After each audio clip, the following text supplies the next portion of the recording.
Ay, sí, súper. Hoy en un momento me urgí. No sabía si estaba en lo correcto. Hola, hola. Hola, ¿cómo están?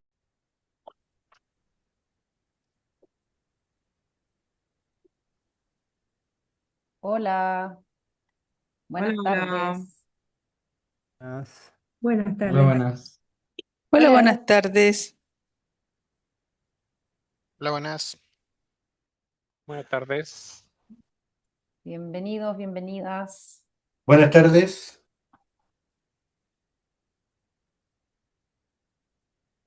Estamos aquí en el primer evento de la feria, Ley de Protección de Datos y Evaluación de Impacto, claves para una implementación efectiva. Así que para que sepan que están en el evento correcto, eh, bienvenidos, bienvenidas. Si quieren nos van diciendo en el chat desde dónde se conectan. Hola, buenas tardes. Ah,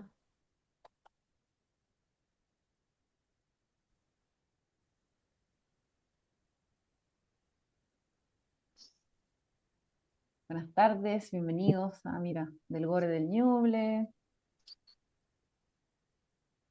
¿De dónde más? Desde el INJUV, Universidad de Playa Ancha, Suceso, bienvenidos, bienvenidas.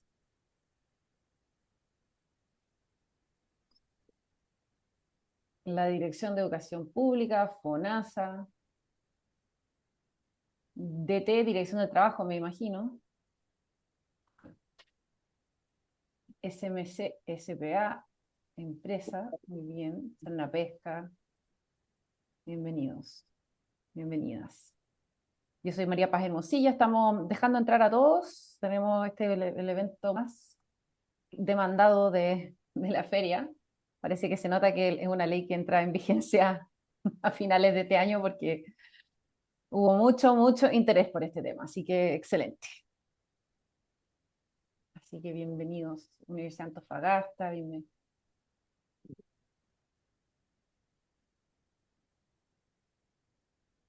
Hola a todos y a todas. Vamos a darle un minutito, pero yo creo que ya estamos con un quórum suficiente ya para comenzar. Desde Caus Australis SBA, ya, bien, en el mundo de empresa, no vamos a implementar esta ley sin todo tipo de actores, ¿no es cierto? Eso es imposible. Necesitamos es sector para público, todos. sector privado, sí. No, y entre todos también, sí. Así que, bien. Vamos a darle un minuto y vamos a comenzar.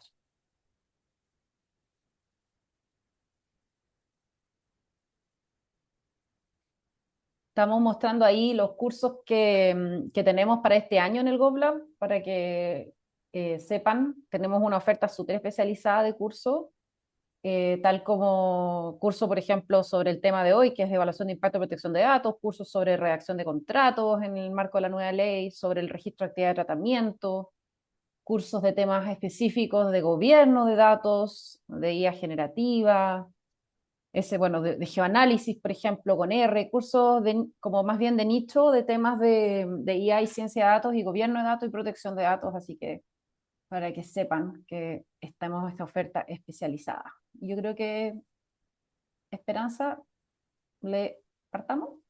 Sí, podemos iniciar. Tenemos ya más de 160 personas conectadas. Siguen entrando personas en el chat pidiendo acceso a la sala, pero podemos iniciar. Así que le voy a dar el spotlight. Voy a fijarlas a nuestras ponentes, mientras ustedes pueden ir viendo la oferta que aparece en el...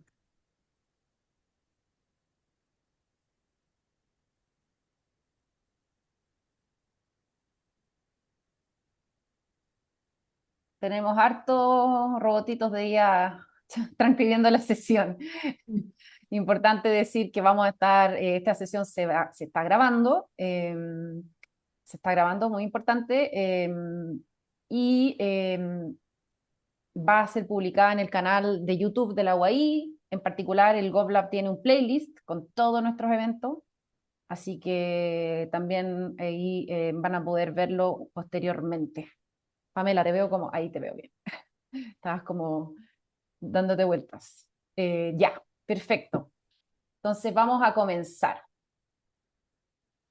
Bienvenidos y bienvenidas a la Feria de Innovación Pública del GovLab, Laboratorio de Innovación de la Escuela de Gobierno de la Universidad Adolfo Ibáñez, en particular al evento de hoy que se llama Ley de Protección de Datos y Evaluaciones de Impacto, claves para una implementación efectiva.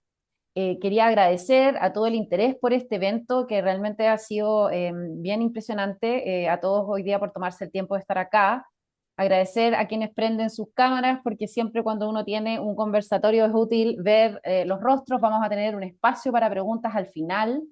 Yo soy María Paz Hermosilla, soy directora del GovLab, también cofundadora del GovLab y hoy día tengo el gusto de poder darles la bienvenida. Me acompañan dos profesoras de nuestro curso, Pamela Ortiz, que es ingeniera civil industrial, mención informática, también magíster en ciberseguridad, y Fernanda Carvajal, que es abogada y magíster en ciberseguridad. Entonces, lo interesante de este conversatorio es que tenemos la perspectiva legal y la perspectiva, ¿no es cierto?, técnica, a través de estas dos profes, aunque ambas tienen su magíster en ciberseguridad, pero de base vienen de mundos distintos, lo cual es muy, muy importante porque esta ley no se puede implementar solo con abogados o solo con No, pero no. ingenieros. Así que muy bienvenidas, Fernanda, Pamela. Muchas gracias, María Paz. Hola a todos.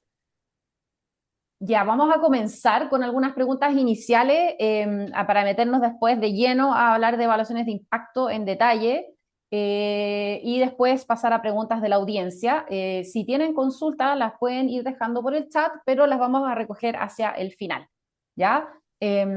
Así que vamos a partir con una pregunta primero para las dos. ¿Cuáles creen ustedes que son los desafíos, o el mejor dicho, desafío más subestimado por las organizaciones ante esta entrada en vigencia de la ley, que no es cierto, es ya en diciembre de este año? Bueno, parto. Uno de los desafíos que en realidad me parece que se han subestimado bastante y que lo hemos notado también durante los procesos de implementación es el poder visualizar y hacerse cargo, primero, de todas las fuentes de captura de datos que existe, poder identificar cuáles son todas estas fuentes desde donde obtenemos datos, desde dónde los hemos obtenido hasta ahora, porque históricamente las distintas empresas, los organismos públicos han capturado una cantidad inmensa de datos. Y hoy en día esos datos que están dentro de la organización van a tener que regularizarse también. Esta ley no rige solamente desde el momento de su vigencia hacia adelante, sino que también busca normalizar y que los datos que se han capturado anteriormente entren dentro de las lógicas y cumplan con los requisitos que valen desde diciembre de este año. Entonces, la normalización de todos esos datos, entender de dónde se sacaron y cuáles eran los fines para los que se habían capturado, es un ejercicio que es bastante difícil de exploración. Una cosa es el discovery, el ver qué datos tengo, y otra cosa distinta es la pregunta de dónde los capturé y para qué los capturé.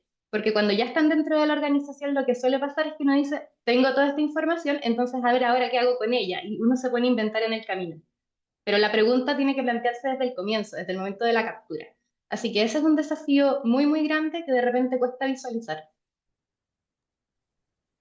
Sí, ahí Ese es un complementando gran lo que punto porque, dice, sí, Pamela, solamente, o sea, porque básicamente quizás ni siquiera tienes registro de los consentimientos con las finalidades de hace 10 años. Entonces eso puede Así ser un gran es. desafío. Dale, No, si Pamela. se pierde. sí. Bueno, y complementando lo que comentaba Fernanda, que otro gran desafío que hemos visto que no se ha abordado quizás con la preocupación que lo amerita es identificar efectivamente dónde viven los datos personales. Si viven en el sistema, en cuáles sistemas, en repositorios, en correo. Lo más difícil es poder identificar en qué planilla Excel o de Google Sheet viven los datos con los cuales se tratan, disculpen. Entonces, lo hemos visto. Hemos visto que en algunas organizaciones no es una preocupación, en otras organizaciones es un gran dolor de cabeza porque hay que hacer un levantamiento completo para identificar dónde viven esos datos y así yo poder establecer quién tiene acceso, con qué medidas de resguardo, eh, si es necesario que ese dato viva ahí también, que también va de la mano con lo que comentaba Fernanda respecto al uso o el destino de esos datos.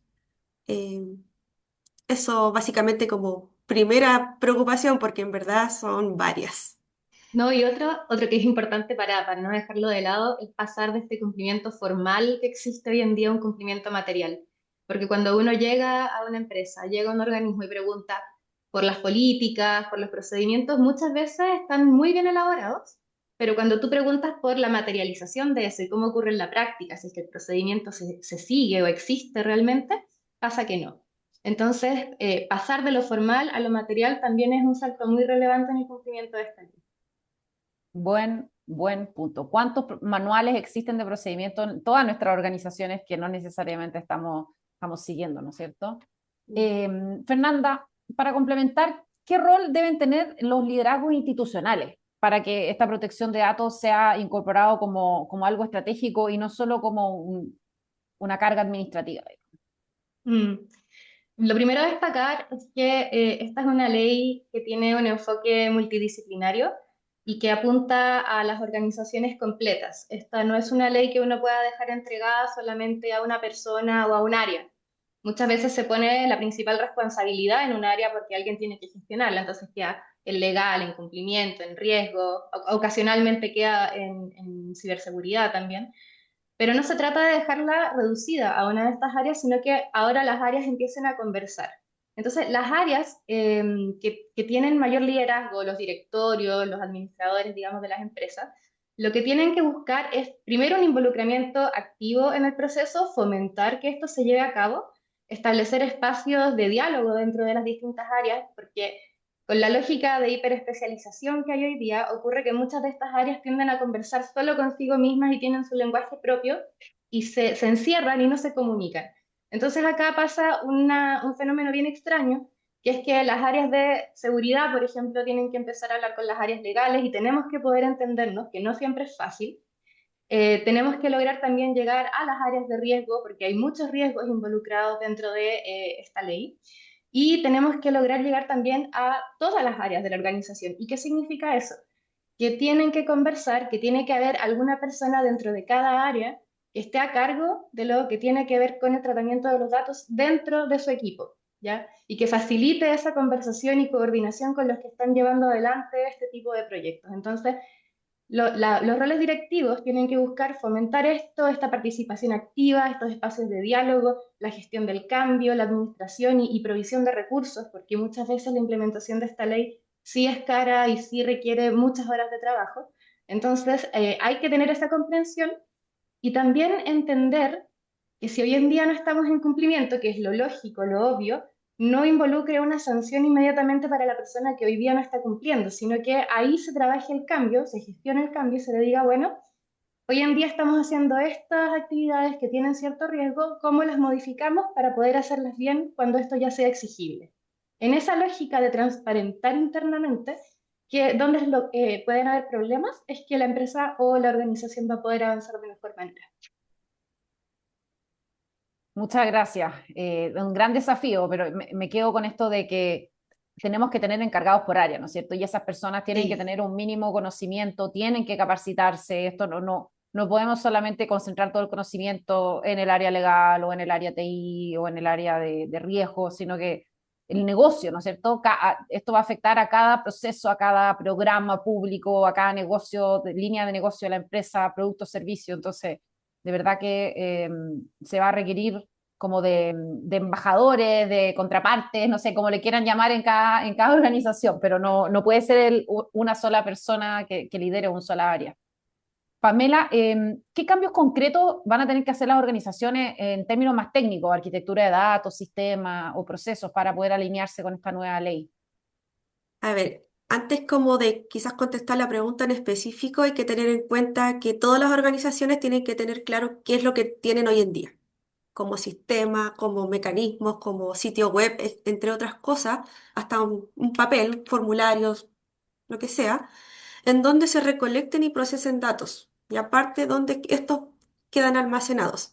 Y además, ¿quién tiene acceso a ellos? En base a eso, con la visión de, mira, esto es lo que hoy en día tengo como organización, tengo que hacer un contraste con las bases de licitud y proporcionalidad que están declaradas actualmente en las RAT o los registros de actividades de tratamiento, ¿ya?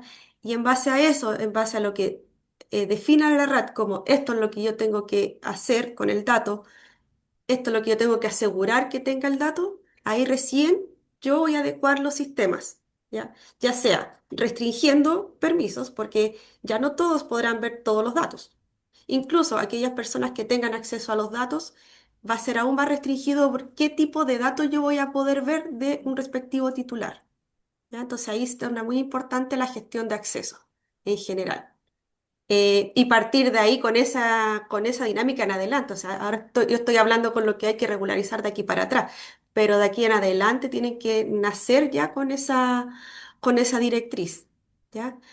Además de robustecer obviamente los controles de seguridad, no sé, donde viven los datos tengo que protegerlos, cosa de que no cualquiera me los pueda robar, no puedan ser secuestrados por ransomware, entre otras cosas, ¿ya? Y en paralelo, que es no menor, hay que definir un esquema de gobierno de datos, porque si no, esto muere en el tiempo. Si no hay alguien que orqueste cómo es el ciclo de vida del dato en la organización y y los mecanismos de protección que deben seguir, esto en el tiempo va a morir. Ya tiene que ser un proceso que sea sustentable en el tiempo. Para eso se hace total relevancia esta figura de gobierno de datos, ya que es distinta a la figura de un DPO o un delegado, ¿ya? Para que esté ahí como la diferencia. ¿Ya? Y de hecho alguien lo estaba diciendo igual en el chat, el gobierno de datos. Por ahí va el cambio como sustancial. No es un cambio como tan, o sea, es una consecuencia los cambios a nivel de arquitectura, pero lo principal son el establecimiento de este proceso. O sea, que la primera, no correr a implementar, a comprar sistemas o software si no tengo definido roles responsables, ¿no es cierto? Cosas más básicas, como tú dices, el RAT, que sería como, ¿no es cierto?, el inventario, por decirlo así, basal, de los datos de su tratamiento, de sus finalidades, en el fondo legítima. Mm, Porque pasa, ¿sabes qué pasa mucho en organizaciones, en temas no de protección de datos, sino queremos analizar los datos? Ya, ¿qué hacemos primero? Compramos un data lake.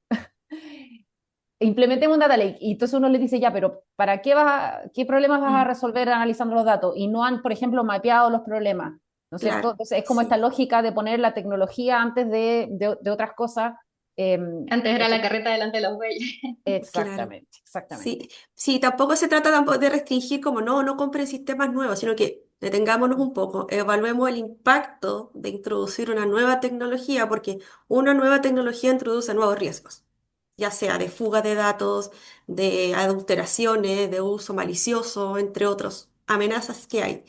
Es detenerse, ver, perfecto, este es el sistema, a estos datos solamente va a acceder y va a utilizar solamente ciertas personas lo van a consumir, va a generar reportes, no sé, de tal forma, cosa de no generar nuevas fuentes de datos con los datos que yo estoy recolectando. Bueno, vamos a entrar de lleno a hablar después de esta introducción, vamos a entrar de lleno a hablar de las evaluaciones de impacto de protección de datos, ¿no es cierto? Que es un requisito bajo la nueva ley para ciertos tipos de tratamiento. Entonces, Fernanda, así partamos de lo básico. ¿En qué consiste una evaluación de impacto de protección de datos y cuándo va a ser necesaria u obligatoria a partir de diciembre? La evaluación de impacto viene a ser una herramienta que permite gestionar los riesgos dentro de la organización, ¿ya? Y estos riesgos en particular no son los típicos riesgos que las organizaciones suelen mirar. Ahora lo que se ha creado es una cultura donde uno evalúa qué riesgos de infracción, por ejemplo, tiene mi organización, o qué riesgos económicos o qué riesgos reputacionales tengo como organización. Pero en el caso de la evaluación de impacto, lo que se busca es la mirada, la perspectiva del titular de los datos. Entonces, la organización tiene que salir de su lugar e ir a preguntarse de qué manera yo puedo afectar a una persona cuando trato estos datos con estos fines y con estas tecnologías o con estos medios, digamos. Acá lo que hay es un cambio de paradigma en esta ley, donde anteriormente, y bueno, con la ley que tenemos vigente hoy día, el responsable de lo que se hace o no se hace con los datos venimos a ser nosotros mismos como titulares, y nosotros básicamente consentimos a todo el universo de cosas que nos piden que consintamos, sin leer, sin saber y sin tener realmente ningún tipo de control de lo que va a pasar con nuestra información, porque si queremos ejercer un derecho, hoy en día no hay cómo. Con esta ley lo que se busca es dar vuelta esta lógica y que sea el responsable ahora la empresa o el organismo público o la entidad que va a tratar los datos. Y como responsable va a tomar las decisiones, va a establecer qué datos va a tratar, con qué fines, cómo lo justifica y por esa misma razón, como es el responsable el que lo está decidiendo, es el responsable el que tiene que evaluar cuáles son los riesgos involucrados y cómo puede afectarle al dueño de los datos lo que se va a hacer con ellos. Entonces, la evaluación de impacto, que es una obligación de esta ley, y es una obligación para todos, independiente del tamaño de la organización, independiente de si es pública, de si es privada, si es una fundación, todos tienen que realizar evaluaciones de impacto cuando se van a generar tratamientos que revisten un alto riesgo para los derechos, para la libertad o para las libertades del titular. Y en particular la ley establece algunos casos en que viene a ser obligatorio, que es cuando existe una evaluación sistemática o exhaustiva de características personales, cuando se toman decisiones automatizadas que pueden tener efectos significativos sobre las personas, incluyendo en este caso el perfilamiento de las personas, cuando hay tratamiento de datos masivos a gran escala, cuando se monitorean zonas de acceso público y también cuando se hace tratamiento de datos sensibles sin contar con el consentimiento del titular. Hay varias habilitantes para tratar datos sensibles, pero si es que no elegimos el consentimiento y optamos por otra habilitante, tenemos que hacer una evaluación de impacto también, porque son actividades de mayor riesgo. ¿Estás muteada, María Paz? Perdón, como tomé agua dije voy a mutearme. Se me ocurren hartas cosas que podrían aplicar, pero antes de yo dar algunas ideas a partir del repositorio de algoritmos públicos, les quiero preguntar a las dos ejemplos concretos, sin mencionar quizás a organizaciones, pero ejemplos concretos de tipos de tratamientos en empresa o en sector público donde se van a requerir hacer una EIPD, una evaluación de impacto de protección. Bueno, entre otros, que en realidad hay bastantes, pero uno puede pensar en todos estos procesos de gestión y control de la asistencia de trabajadores a través de herramientas que utilizan datos biométricos o datos de geolocalización, que son tecnologías más exhaustivas o que tienen un tratamiento más intensivo de datos, podrían requerir de una evaluación de impacto. Los scoring de crédito, por ejemplo, donde se hace un perfilamiento de las condiciones de riesgo y posibilidades de pago de las personas y nos están segmentando básicamente a partir de la información y eso puede producir el efecto de que seamos sujetos o no de un crédito o de la tasa que nos van a dar. O también todo este proceso de digitalización y portabilidad, interoperabilidad de las fichas clínicas ahora para el sector de la salud. O algo que se ha puesto muy de moda últimamente, que son estos bots de asistencia inicial, cuando uno va a hacer un primer contacto con una empresa, con un servicio, y lo que te atiende es un bot que tiene inteligencia artificial, que empieza a recabar información y que finalmente da una recomendación acerca de qué es lo que hay que hacer contigo, a dónde hay que derivarte, y viene la pregunta de dónde quedan esos datos también, entonces, ¿cómo va a funcionar la inteligencia artificial sobre esa información? ¿Cuánto se va a conservar? Esas son algunas actividades bien concretas que pueden requerir de una evaluación de impacto. No sé, Pame, si tú quieres aportar otras. Sí, como ejemplos, claro, o sea, podemos estar toda la hora dando ejemplos que ya están en curso, que uno no sabe si se hizo una evaluación de impacto y ejemplos que pudiesen venir en el futuro. Por ejemplo, si se está implementando un sistema centralizado de lista de espera de pacientes, por ejemplo, en la salud pública.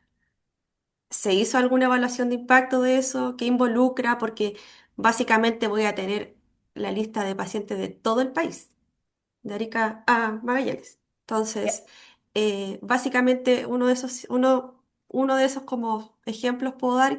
Otro más puede ser un sistema de televigilancia, por ejemplo, estos que están en los portales de salida en las Condes, que graban las patentes, o sea, que leen las patentes de todo lo que circula ahí. No sabemos si se hizo en ese minuto una evaluación de impacto, porque están recolectando datos cada minuto, cada segundo. ¿Dónde viven esos datos? ¿A dónde llegan? ¿Quién accede?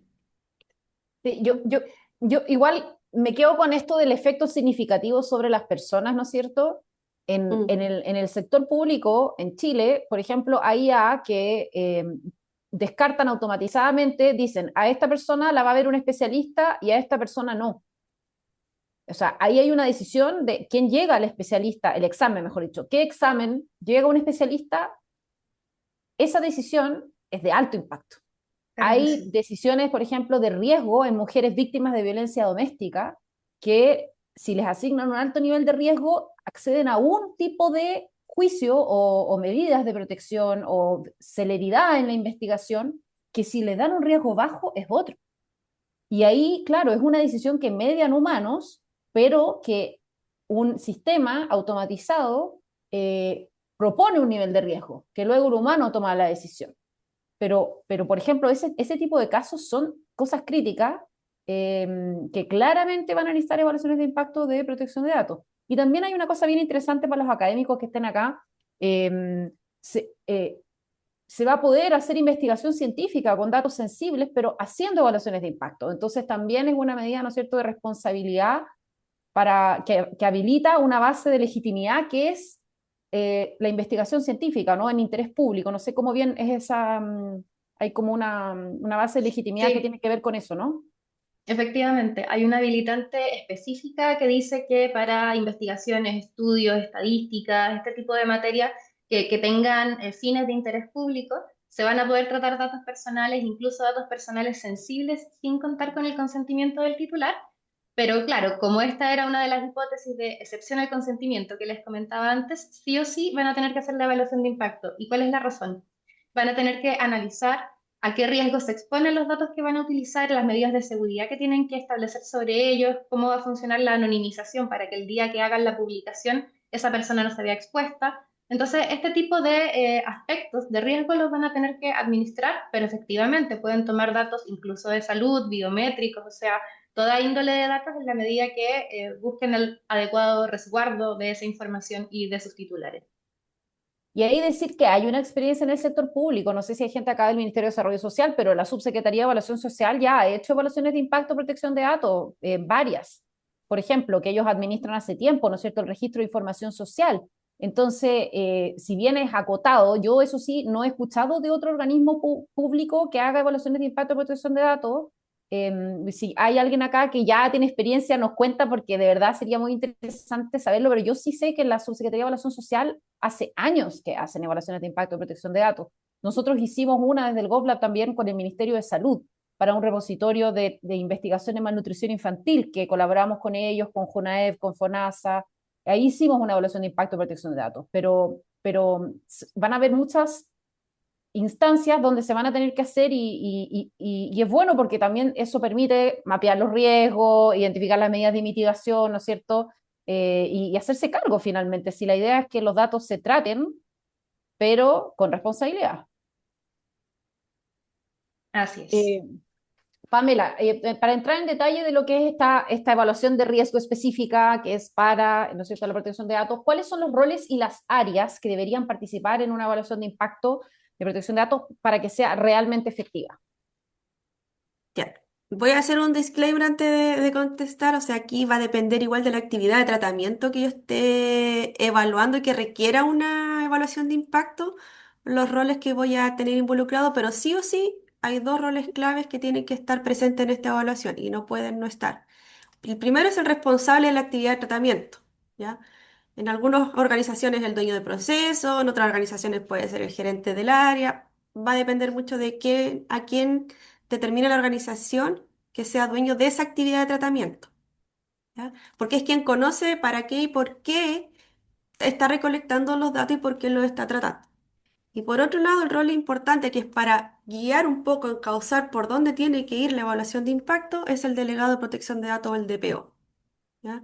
Esos dos roles son fundamentales. Eso no quiere decir que dependiendo de la actividad de tratamiento no involucre, por ejemplo, tecnología. Si la actividad de tratamiento requiere y está presente algún sistema informático, a un sitio web, lo que sea.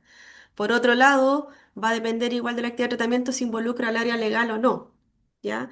Básicamente para ver si es que esta actividad de tratamiento y cómo estoy tratando los datos no me impacta en el incumplimiento de alguna otra normativa que nosotros no conozcamos, como áreas tecnológicas o áreas ya que ejecutan la actividad de tratamiento.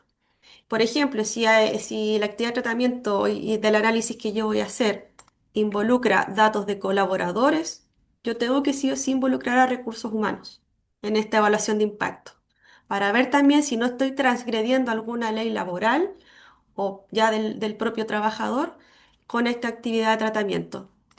Y si es que la organización ya lo tiene definido, al Chief Data Officer, que vendría siendo el oficial de gobierno de datos, en caso de que la organización lo tenga. También lo involucraría porque él conoce cuáles son los datos y cuál es el ciclo de vida del dato, o debe conocer finalmente cuál es para poder determinar qué riesgos hay, qué medidas de mitigación tengo, entre otros.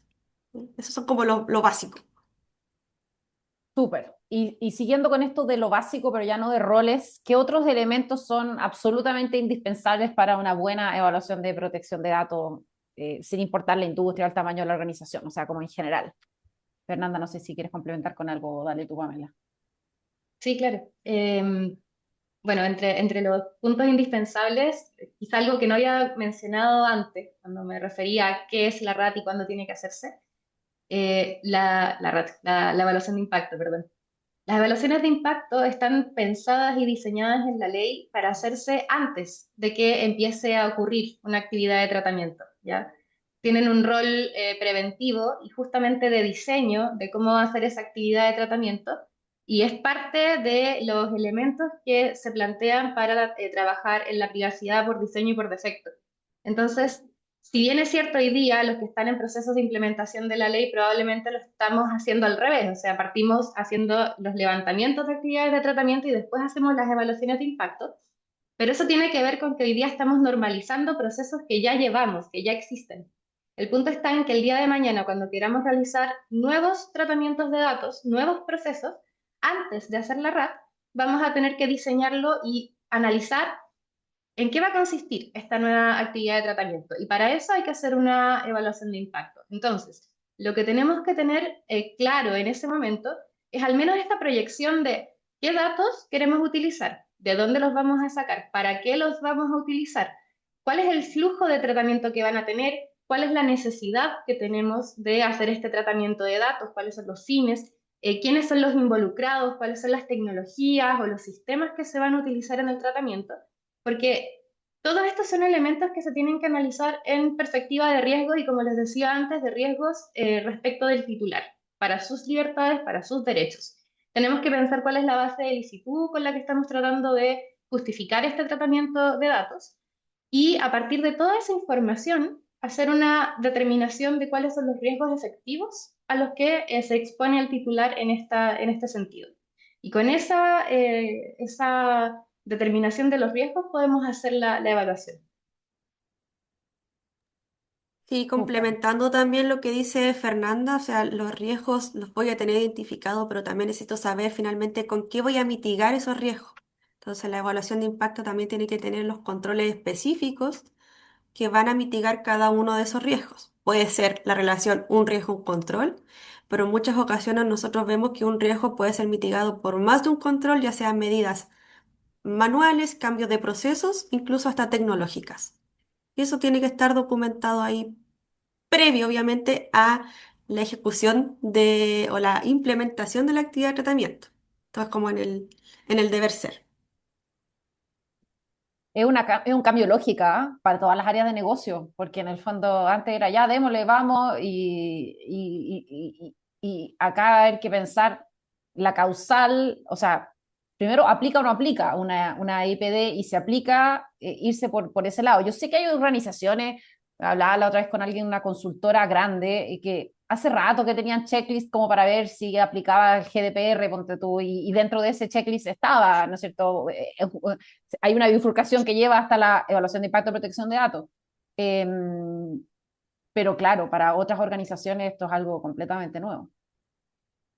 No, Completamente distinto. totalmente. Para las áreas legales, que siempre nos ha pasado esto de que en algún momento llega comercial y nos dice tenemos tal iniciativa y la queremos sacar la próxima semana, revísale por si tiene algún problema.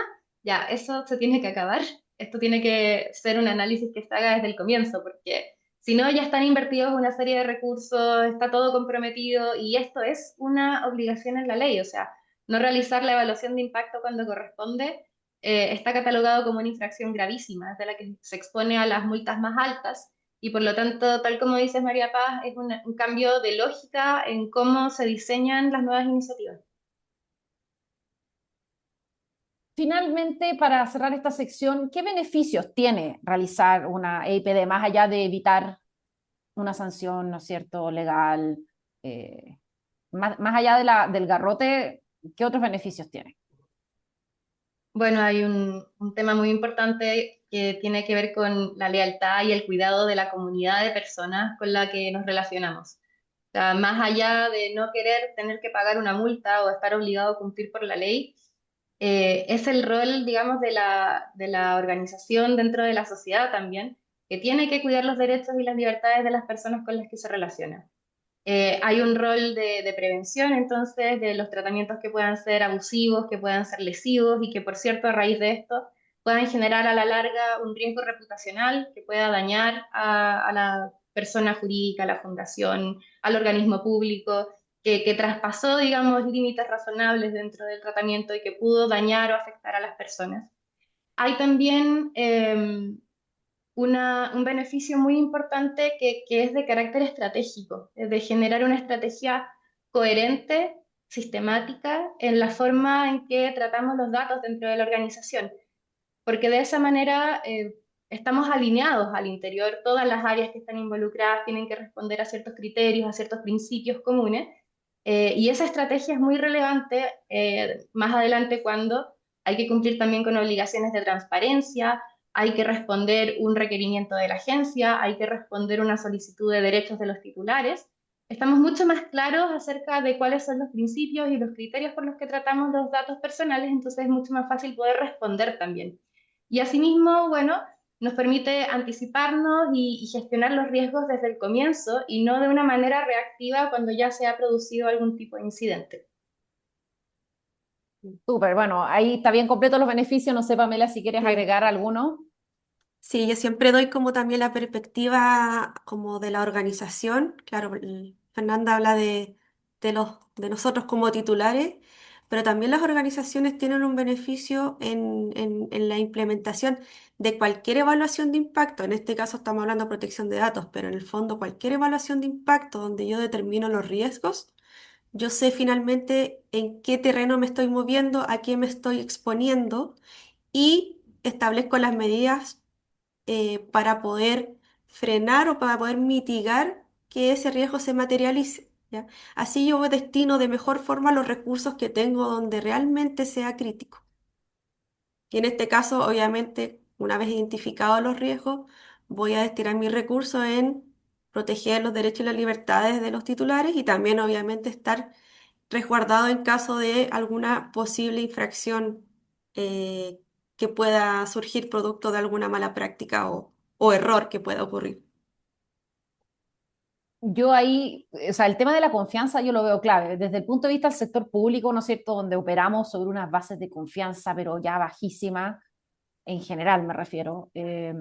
Pues si bien por ahí hay algunas instituciones que tienen un poquito más de confianza que otras, en general el nivel de confianza de la ciudadanía a las instituciones públicas es muy bajo. Entonces, si uno quiere trabajar en la legitimidad del actuar, ¿no es cierto?, del quehacer, necesita el tener esta visión proactiva, el tratar bien los datos, y la IPD finalmente es una herramienta para eso.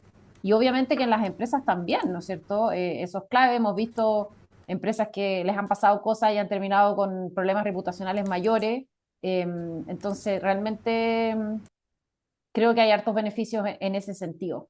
Y bueno, y si vemos desde el punto de vista de los nuevos habilitantes, ¿no es cierto?, que podamos hacer investigación científica, que se pueda hacer investigación para evaluar políticas públicas con bases de datos personales y sensibles, la EIPD se convierte en una forma de habilitar, ¿no es cierto?, investigaciones que antes no eran posibles de hacer y que podrían ayudar a la cura de enfermedades, ¿no es cierto? O sea, imagínense, pudiéramos, con bases de datos de, no sé, de mamografías de distintas partes del país, empezar a ver temas para mejorar la detección de cáncer de mama, que yo sé que son temas que se están abordando en centros de investigación. Entonces, la EIPD es como un habilitante para estas cosas bajo una ley que explícitamente nos permite usar datos sensibles para la investigación científica.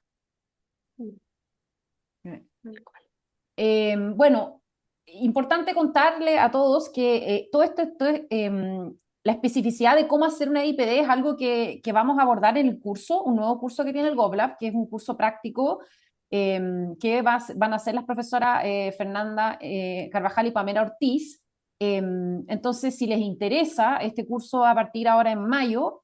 Son cursos prácticos. Nosotros tenemos un curso general sobre ley de protección de datos orientado hacia el sector público, pero sabemos que hay muchos de ustedes que les interesa cosas como específicas y por eso hemos producido estos cursos más cortos que son solo enfocados en el tema particular. Ya no se parte, o sea, no es como, ¿y qué es la protección de datos? No, para eso tienes que ir a algo más general, pero en estos cursos son aprender a hacer algo específico. Y en este caso, el de la EIPD es algo que va a ser importante que muchos lo aprendan a hacer. Y también tenemos dos cursos que ya, de hecho, las primeras versiones se agotaron, que es el curso de redacción de contrato y el de registro de actividades de tratamiento, ya que ellas han mencionado varias veces el famoso inventario, ¿no es cierto?, o catálogo, o lo que fuera, lo que este registro de todas las actividades que hacemos para tratar nuestros datos. También tenemos un curso de eso y hay segundas versiones de los otros dos cursos ya agendados.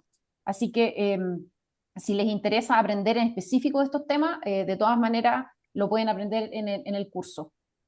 Ahora voy a darle un espacio a cada una para que comente quizás algo que se quedó pendiente mientras yo reviso las preguntas y vamos viendo las preguntas de la audiencia, ¿ya?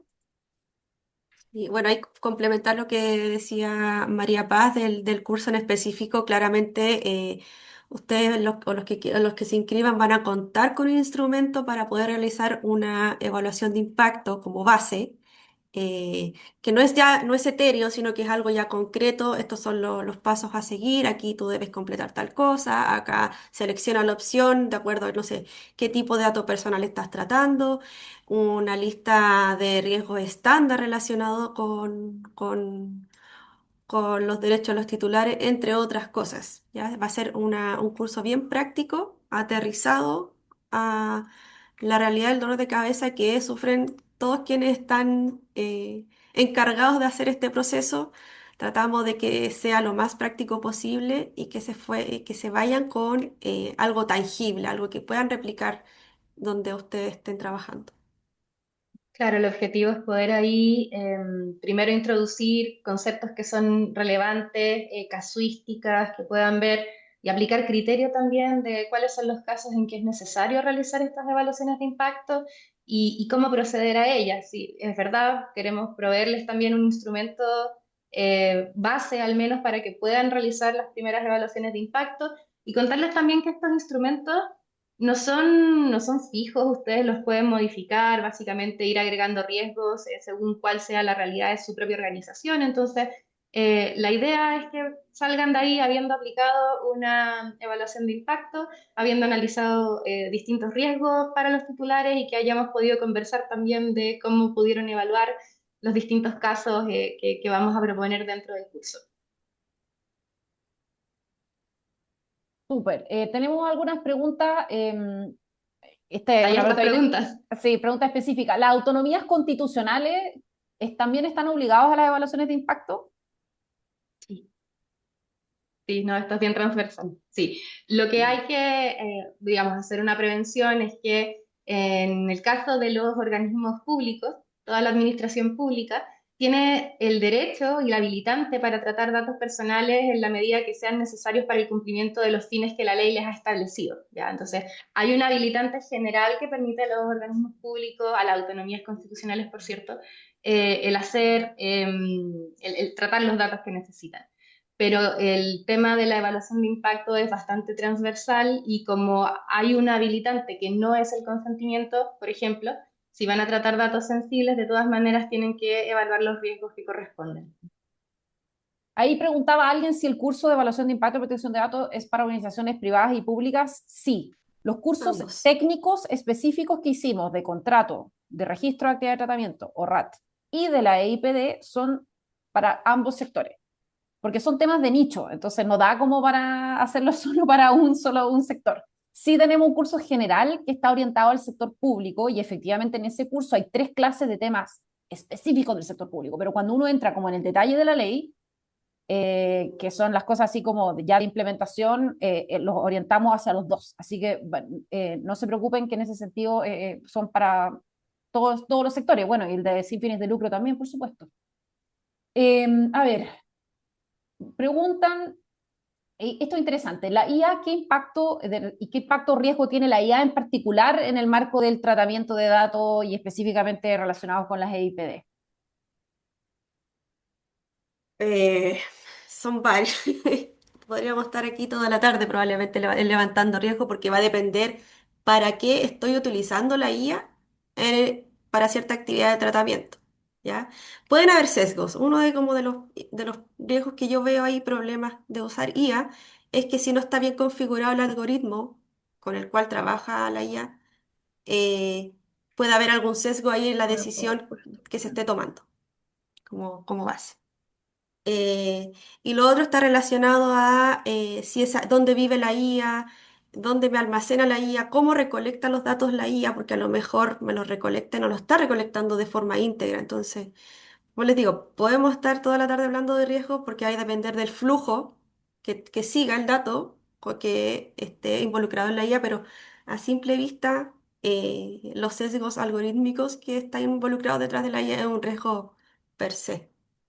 No, y por cierto que los dueños de la herramienta capturen estos datos y los utilicen para fines Para otras propios y no cosas. para los fines de ustedes en el momento en que hicieron la consulta o el procesamiento. Entonces, ahí es fundamental entender los algoritmos o la lógica del prompt o qué hay detrás del tratamiento de IA que se está llevando a cabo y conocer bien cuáles son los controles también que existen para prevenir cada uno de estos riesgos que puede haber de exposición de la información, de estos sesgos que se pueden generar. Eso es muy importante.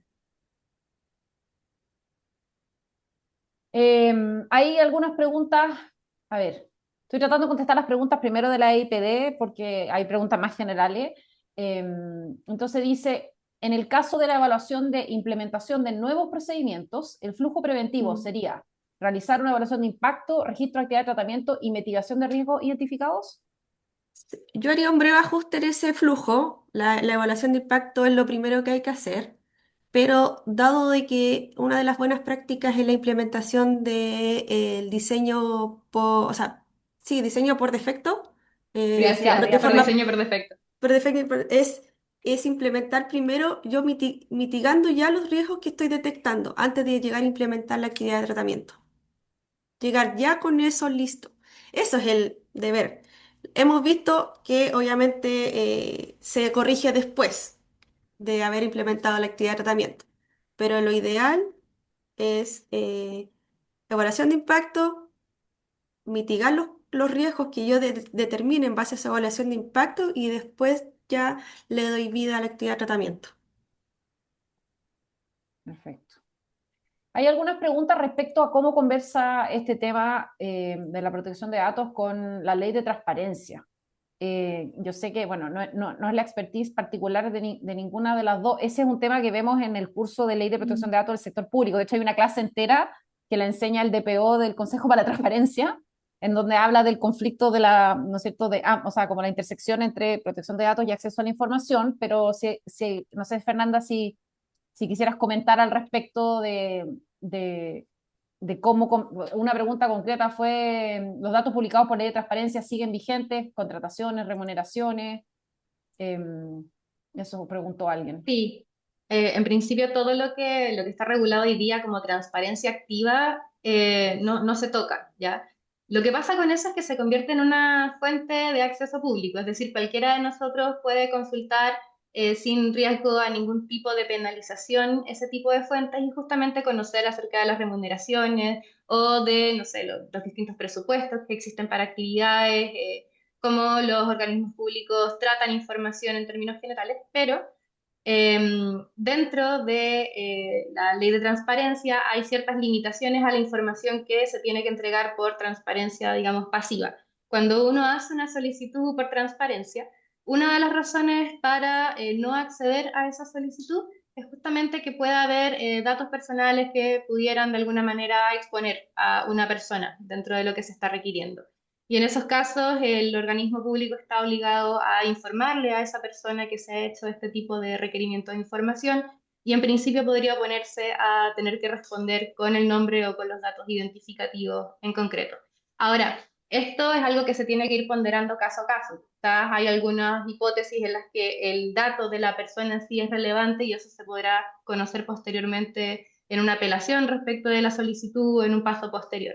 Pero ciertamente, si bien esto está regulado y es más específica la ley de transparencia a este respecto y por eso prima, los conflictos que se puedan ir generando se van a tener que resolver haciendo una ponderación del caso a caso con los criterios que están en la ley de datos y también atendiendo al rol de la función pública y a las obligaciones de transparencia que existen en ese respecto.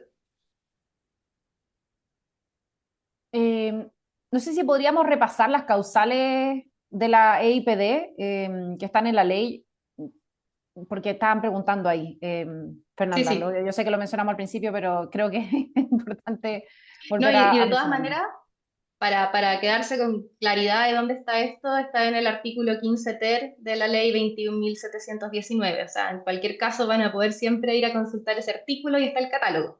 Ya. Pero las hipótesis en las que viene a ser obligatorio, porque, ojo, esto se tiene que hacer cuando uno determine que hay un riesgo relevante a los derechos y libertades de las personas, pero los casos en que se plantea como obligatorio es cuando hay tratamientos que suponen una evaluación o un análisis exhaustivo o sistemático de características personales de las personas que pueden involucrar la toma de decisiones automatizadas que puedan producir efectos jurídicos significativos, que es lo que hablábamos antes, que puedan suponer el perfilamiento también de las personas, los tratamientos masivos o a gran escala de los datos personales. También está cuando se tratan datos sensibles o categorías especiales de datos que tienen mayor protección, sin contar con el consentimiento de los titulares, y cuando se monitorean zonas de acceso público. En esos casos también se tiene que hacer la evaluación de impacto. Esas son las hipótesis que están explícitas y obligatorias en la ley. Sí, yo me acuerdo, por ejemplo, cuando la PDI con la Municipalidad de Las Condes, hace varios años, anunciaron de que estaban haciendo un piloto para poner unas cámaras cerca ahí de la Pumanque y básicamente Sí, si tú estabas en una base de datos de FU, o sea, ¿cómo se dice? Orden de captura como claro. pendiente, entonces iban a usar eso para tratar de encontrar a las personas con orden de captura pendiente. Por ejemplo, ese es un tratamiento que claramente la EIPD cabría según esta ley, ¿no es cierto? Creo yo, solamente de esa información pública, que Sí, es uno de los, no, uno de los repositorios que, o sea, uno de los algoritmos que mapeamos cuando partimos el repositorio de algoritmos públicos en su minuto. no, Eh, totalmente. Y ese involucraba varios elementos. O sea, por un lado tienes el monitoreo de la zona de acceso público. Por otro lado tienes el tratamiento de datos biométricos sin el consentimiento de las personas. Tienes el tratamiento masivo de datos y a gran escala. O sea, ese entraba, pero es que por todos lados de evaluación de impacto. Ahora, ahí pregunta alguien de Héctor del Ministerio de Desarrollo Social, y esta es para mí es una gran inquietud, porque ¿cuál es la definición de procesamiento masivo de gran escala, de acuerdo a la ley? O todavía no lo sabemos y tenemos que esperar que la agencia se constituya y saque algo. Yo Porque, ahí, Héctor, te voy a pedir disculpas de antemano. Los criterios que hay para esto son tan ambiguos que cuando te responda esa pregunta vas a quedar igual. Y es muy lamentable. Este es un tema que ha sido bien discutido, como qué se entiende por tratamiento masivo a gran escala. Y el criterio que se ha dado hasta ahora, porque el criterio en Chile lo va a tener que establecer la agencia cuando exista, así que estamos todos expectantes a ver qué es lo que va a decir. Pero por lo pronto podemos tomar en consideración lo que se ha dicho, por ejemplo, por la agencia española, que es uno de nuestros principales referentes en términos de aplicación de criterios para esto. Y la lógica que ha seguido la agencia española es cualitativa más que cuantitativa. No estamos hablando de un determinado volumen o número o gigas de datos, no. O Estamos, porcentaje de... claro, no, más bien apunta como a la cantidad en relación con cuáles son mis procesos. Entonces, una forma de evaluarlo podría ser, por ejemplo, si yo tengo una base de datos de 10.000 personas, si es que el tratamiento que yo hago afecta a las 10.000 personas, bueno, podríamos hablar de que estoy haciendo un tratamiento masivo porque afecto a todo mi universo de datos.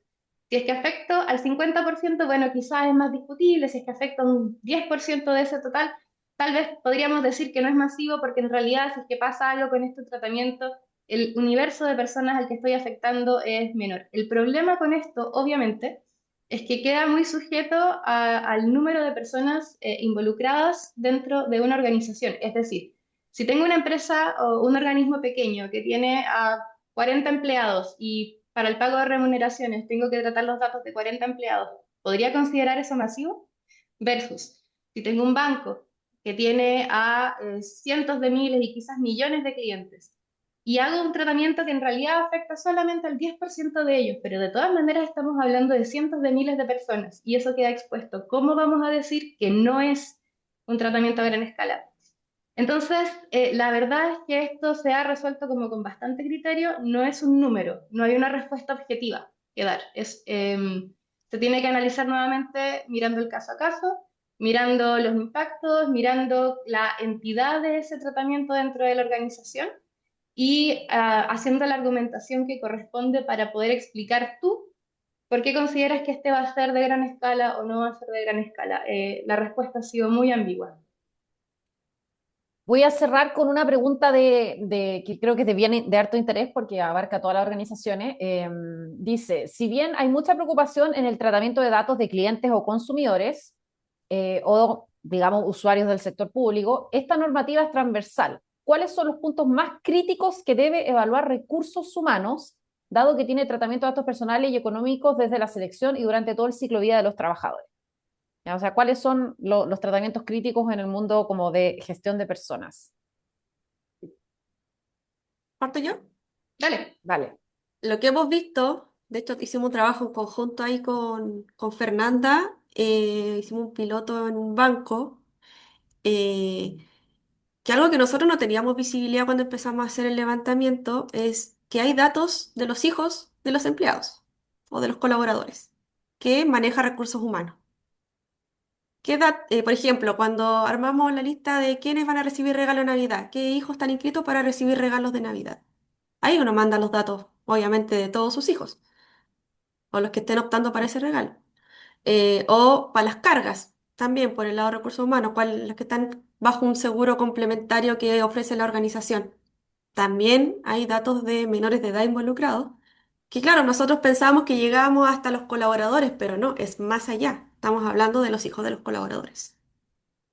Claro, que muchas veces son menores de edad y esto ya entra a ser una categoría especial de datos personales, que obviamente son mucho más protegidos porque se exponen los datos del menor. Entonces, cuando no hay cuidado, por ejemplo, en que con la mejor de las intenciones, yo le mandé esta lista de datos de niños a Fantasilandia, a una empresa para que dé los juguetes poniendo cuáles son las edades de los niños o para los distintos paseos que se hacen, a las empresas de transporte, qué sé yo, termina habiendo bastante tratamiento de menores.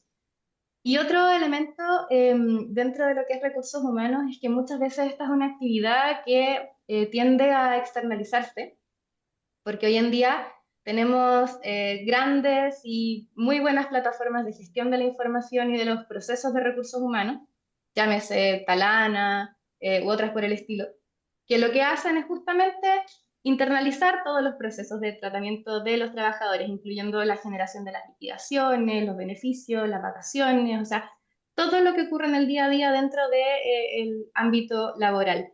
Y eso está en una empresa externa, muchas veces esos datos están saliendo a servidores que se encuentran en el extranjero, también las áreas de recursos humanos pierden toda visibilidad de cuáles son los procesos que están ocurriendo interiormente, o sea, hacen una solicitud y obtienen el resultado que necesitan con las calculadoras, está todo muy bien programado, pero no ves cuál es el proceso de tratamiento de datos que ocurre detrás. Entonces, ahí lo que tiene que ver con los contratos con el proveedor, con el control de dónde está la información ubicada, porque finalmente, frente al trabajador, el organismo público o la empresa es la responsable de los datos y va a tener que responder por cualquier cosa que pase con ellos. Así que, ¿dónde están los datos y cómo se están tratando y que se eliminen el día de mañana cuando termine el contrato con un proveedor también es fundamental? Bueno, veo que hay muchas consultas. Se armó una discusión aquí sobre si alguien cuestionando que las autonomías no están obligadas a las evaluaciones de impacto, pero bueno, no podemos, no cabe todo, era una sola hora de conversatorio. Eh, pero si les interesa saber más, pueden meterse a uno de nuestros 4 cursos de protección de datos. Tenemos el curso general, un curso general orientado al sector público, tenemos y los cursos específicos que son indistintos del sector de registro de actividad de tratamiento, redacción de contratos y el de este tema que es evaluación de impacto y protección de datos. Y también contarles que estamos muy prontos de sacar un curso online que no tiene, es agnóstico del sector sobre protección de datos para quienes les guste estudiar asincrónico, así como sin, ¿no es cierto?, a su propio ritmo, a la hora que quieran, donde quieran. Entonces también muy pronto vamos a lanzar nuevos cursos de protección de datos a través de UAI Online, que es la plataforma sincrónica de la universidad. Bueno, los dejamos invitadísimos para la próxima, agradecerle a Pamela y a Fernanda por su tiempo y dejarlos a todos invitados a los siguientes eventos de la feria. Ya mañana tenemos en la mañana un conversatorio sobre cómo es la etapa de diseño de proyectos de IA y ciencia de datos, o sea, cuando estamos con el problema pero todavía no hemos resuelto cómo resolverlo. Ahí vamos a conversar con representantes del IPS, de la Municipalidad de Lo Barnechea y también una exalumna de nuestro programa. El miércoles tenemos un taller sobre geoanálisis en la política pública, una charla, y tenemos una charla sobre compra pública de innovación que va a estar personas del Laboratorio Gobierno y de Chile Compra dando esa charla del miércoles en la tarde. Ya se me empiezan a confundir todos los eventos. El día viernes, gobierno de datos, y el día jueves, un taller, una charla sobre IA generativa para la gestión pública. Así que todo eso está en el link general de la feria, que ahí ya lo compartieron. La Esperanza, muchas gracias. Se pueden seguir inscribiendo y por supuesto que vamos a subir esto también a la lista de YouTube, del GovLab. Así que muchas gracias a todos y a todas por conectarse. Fernanda, Pamela, gracias por estar hoy día conversando. Hubiéramos hablado 2 horas o toda la tarde, ¿no es cierto? No, sí da para harto, Da, así que da para quedan súper filosofar. invitados al curso. Ya, que les vaya muy bien a todas, Igualmente, gracias. que tengan buena semana. Chao, que Listo. Chao, estén muy chao, bien. Chao, gracias. chao. Chao. Gracias. Muchas gracias. Gracias. Gracias. Chao, muchas gracias.